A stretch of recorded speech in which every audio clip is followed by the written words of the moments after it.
By now, everyone at some point will have encountered this graphic. For many, it's been used as proof of Arsenal's over-reliance on set pieces, or is indicative of the Premier League's move towards some dark, irredeemable dead ball abyss. Everything is so black and white nowadays, but it's also apparently become inconceivable to hold two beliefs or opinions at the same time. So I want to begin this video by taking this graphic as instructive of what I want this video to be. I'm going to offer plenty of context, caveats and reasons behind Arsenal's glut of set-piece goals. I want to myth bust a few narratives aimed at Arsenal and Arteta along the way, but maybe most importantly, if there is any room for concern or if there are any truths buried somewhere within the disproportionate, desperate narratives going around, then at the end of the video, hopefully, we can all draw our own evaluations. Welcome back to the Harvey Gratian YouTube channel. I'm so glad you found us or are joining us once again. And you can probably tell that this video is a bit of a different one, but just as informative I hope it will be and just as enjoyable. So let's make sense of this. These are the players that Arsenal are currently missing. In Kai Havertz, we've lost our biggest aerial target and threat for crosses into a crowded box. In Madueke, we've lost a player with the strongest side-to-side burst for 1v1s in the team, power carries, an in-behind outlet, and someone with that urgent, make something happen out of nothing gene. In Ødegaard, we've lost a build-up orchestrator, which isn't of course felt as acutely with Martin Zubimendi's presence, but in Ødegaard there is a hub of manipulation, line-breaking passes and fresh ideas when he's at his most floaty and physical best. That is still missing.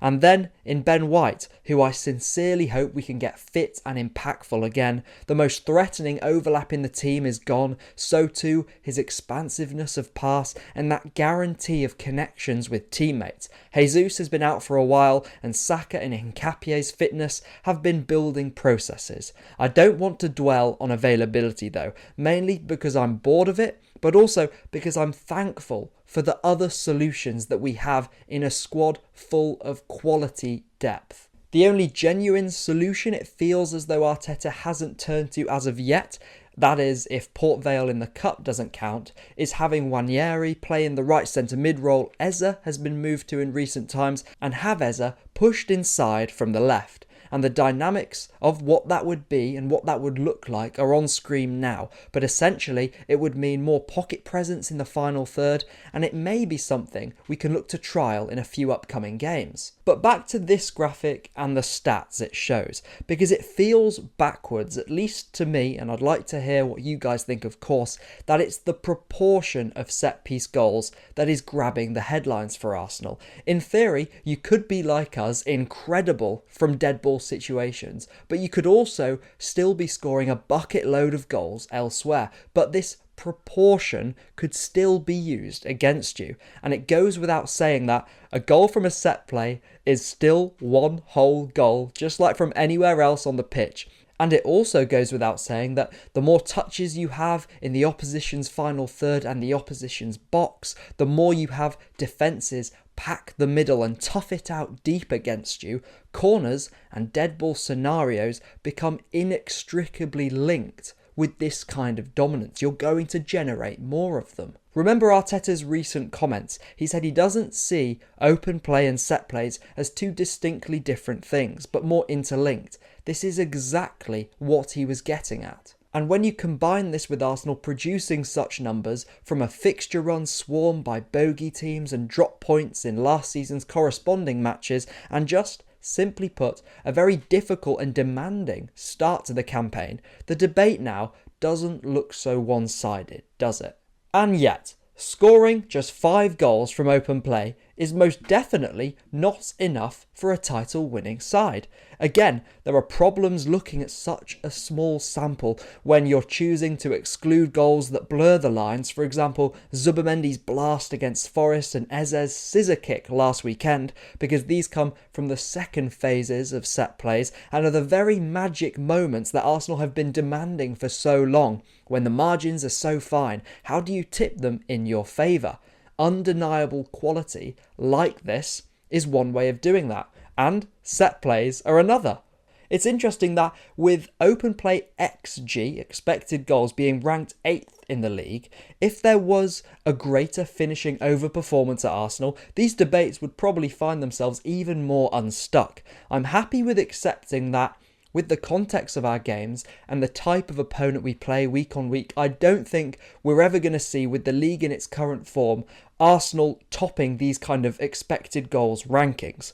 But enough of all the numbers now, because I want to frame this discussion in hopefully a new enlightening light, and in a light that I think you watching will appreciate, hopefully as people trying to make their own evaluations from all of this.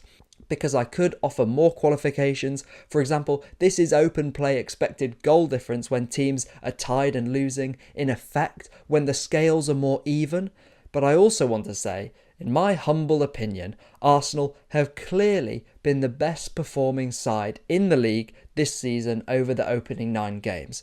We are top because we deserve to be there, and are the most complete side in the division. So, the new question that I pose to you watching is, after using the eye test, do you feel like Arsenal are more of a threat from open play than the raw numbers suggest? Or to spin it another way, do you feel like if our set players were thwarted on the day, would we still have the sufficient threat from elsewhere to break games open?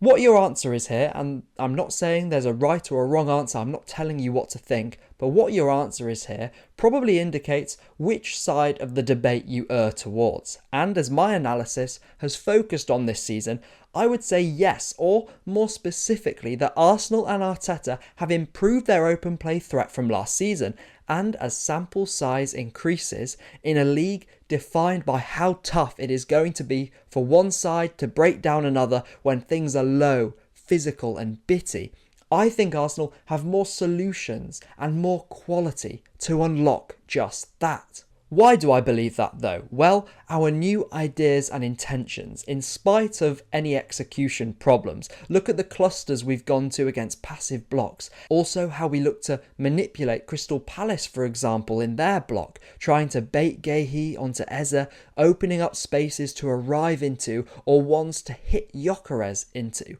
We've seen wingers hungrier and narrower, and the more active choice at times to abandon maximum width and swarm the box. There's been a greater tolerance in playing low-touch, faster-paced vertical sequences, but also in risking a pass or a dribble and then swarming on the counter-press. We've added more players who are happy in chaos as well as in bigger spaces too. Zubimendi, Calafiori now that he's fit, Eze, Madueke, Gyokeres, and we've added more genuine quality and magic into the final third too, on top of what we already had, and you could argue that we still need more.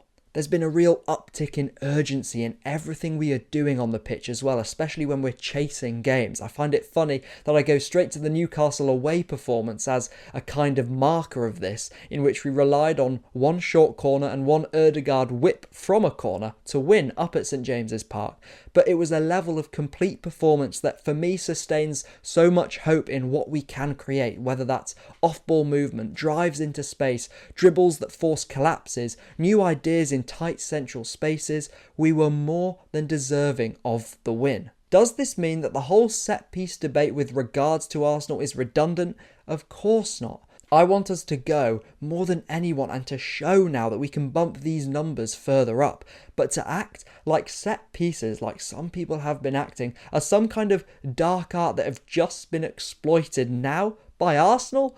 What are we doing here? Seriously. If you're trying to blame a team for leaning on set plays to get them out of holes in games, instead of the cause as to why they are using dead ball situations as a solution in the first place, I think you've got it totally backwards. And by the way, I don't think there's anything wrong with sitting deep against a side who are superior to you. That's always just been how football has naturally played out. And, of course, Arsenal, it's no secret, are incredible defensively themselves. With just 3 goals conceded in those 9 games so far, it's probably lent into these debates of Arsenal depending on set pieces and then being dull, boring themselves, sitting back even further without people actually analysing the games in essence. But the reason Arsenal are so incredible defensively is because they're not the ones doing this week in, week out. The reason we are so good is because we can press like this. We can set ourselves as high up the pitch as this. We can squeeze in the counter press like this and defend, yes, low and impenetrably like this, and still not concede. And if we can add a few more goals on top, which I do want to see more of, remember, you can hold two truths at once without going so disproportionately on one side of the debate. Do Arsenal need to score a few more open play goals? Yeah, probably. Are they wholly over-dependent on set pieces? Absolutely not. Are they part of killing the Premier League? No. And regardless of what happens on the pitch, if results do begin to look a little less marginal and more like blowouts, then I'm sure that another thing will be found for people to complain about. It's just part of our history. That line always stands up to the test of time. But seriously though, thank you so much for watching. I don't want this video to feel like I'm telling you which way to think, but how there is so much more nuance to this debate than a simple black and white yes/no answer. But thank you so much for watching. I'll see you very, very shortly. See you later.